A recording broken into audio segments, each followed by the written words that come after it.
तो आज के इस लेक्चर में आप सबका बहुत बहुत स्वागत है और हम आ चुके हैं नए लेक्चर के साथ आपके लिए। और यहाँ पर आज हम पढ़ने वाले हैं हरित गृह प्रभाव, ग्रीन हाउस इफेक्ट। तो ग्रीन हाउस इफेक्ट के बारे में आज हम जानेंगे।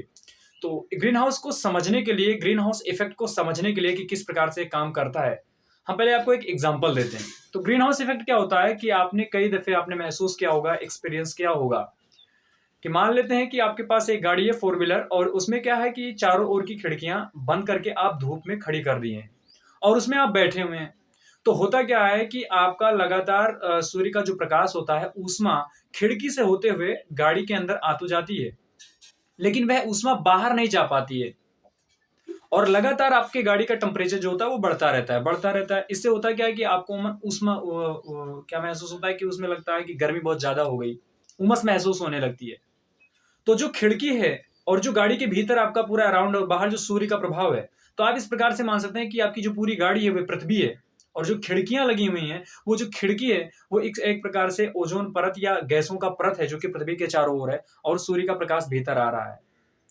तो वो पूरा का पूरा जो गाड़ी का सिस्टम है वो बन जाता है, एक ग्रीन हाउस इफेक्ट बन जाता है, ग्रीन हाउस प्रभाव बन जाता है। उसको मैं एक बेहतरीन तरीके से एक डायग्राम से आपको हम समझाते हैं। मान लेते हैं कि आपके पास ये पृथ्वी है,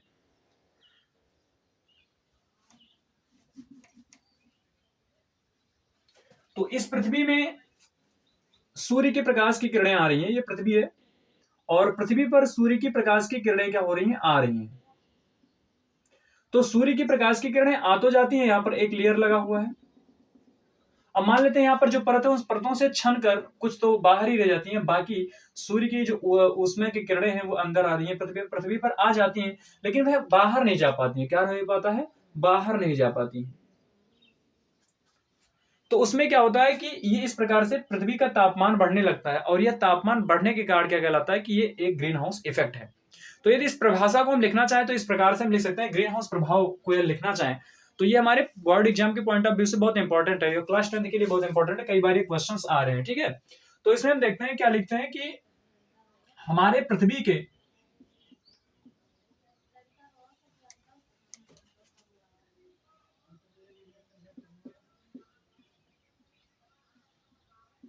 हमारे पृथ्वी के वायुमंडल हमारे पृथ्वी के वायुमंडल में सूर्य की ऊष्मा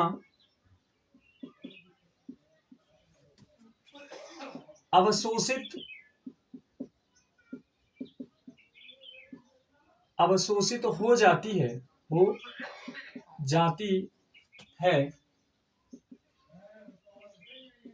किंतु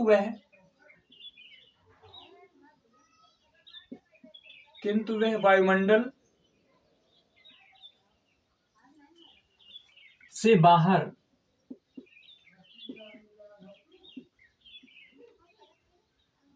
नहीं जा पाती, बाहर नहीं जा पाती। इस प्रकार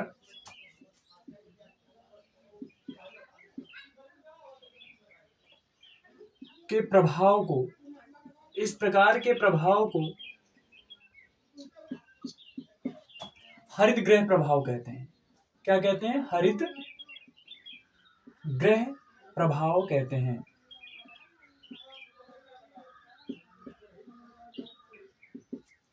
अब इसमें हमने जाना कि सूर्य के अंदर सूर्य की जो किरणें हैं, सूर्य की जो ऊष्मा है वो हमारे पृथ्वी पर आ तो जाती है, लेकिन ये हमारे वायुमंडल से बाहर नहीं जा पाती है। तो इसमें हम इसके कुछ प्रॉपर्टी लिखते हैं। तो इस प्रकार से पूरी की पूरी पृथ्वी पर क्या जाता है, ये ग्रीन हाउस इफेक्ट तैयार हो जाता है। हम इसको देखते हैं, एक प्रकार से इसको पॉइंट वाइज समझना चाहें तो सूर्य जो ऊष्मा सूर्य पृथ्वी पर ऊष्मा आने के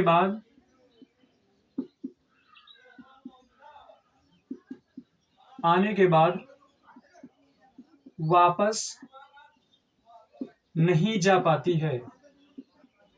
पहला पॉइंट ये हो गया, इसको पॉइंट वाइज लिखना चाहें। दूसरा पॉइंट ये कर सकते हैं कि ढेर सारी गैसेज हैं पृथ्वी पर, सूर्य की ऊष्मा को आने में CO2 CH4 N2O CCl4 carbon tetrachloride और CFC C क्लोरोफ्लोरोकार्बन CFC जल वाष्प आदि किरणों को आने देती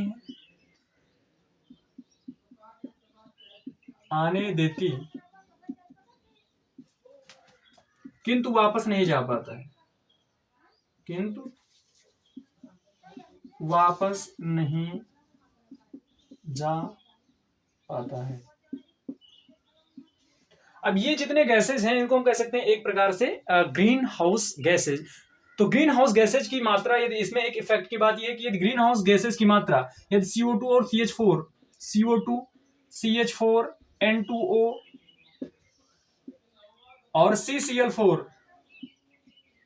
की जो मात्रा है यदि ये दोगुनी हो जाती है, कितनी हो जाती है, मात्रा दुगनी हो जाती है, कितनी हो जाती है, दुगनी हो जाती है, तो जो हमारे पृथ्वी का तापमान होगा वह लगभग 1.4 से 1.5 से 4.5 डिग्री सेल्सियस ताप बढ़ सकता है यदि इन गैसों की मात्रा जो हमारी पृथ्वी पर दोगुनी हो जाती है। ये होने के कारण होता क्या है कि इस पे एक इफेक्ट और आ जाता है जिसको हम कहते हैं ग्लोबल वार्मिंग। तो ग्लोबल वार्मिंग में होता क्या है कि लगातार पृथ्वी के तापमान बढ़ने की वजह से ग्लोबल वार्मिंग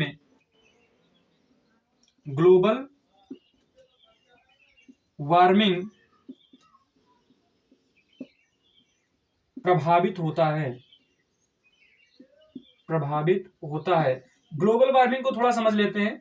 ग्लोबल वार्मिंग में होता क्या है कि पृथ्वी पर चूंकि टेम्परेचर लगातार आ रहा है लेकिन बाहर नहीं जा पा रहा है, तो हमारा वैश्विक जो तपन होगा वो बढ़ जाएगा, और वैश्विक तपन बढ़ने के कारण हमारे जो ग्लेशियर्स होते हैं या जो समंदर के जो लेवल हैं वह पानी का लेवल थोड़ा ऊपर उठने लगता है। तो इस प्रकार से होता क्या है, तापमान उठने के कारण जो आसपास के टापू होते हैं जो ऊंची, उनमें क्या होता है कि वो डूबने लगते हैं, वो जलमग्न होने की दिशा में हो जाते हैं।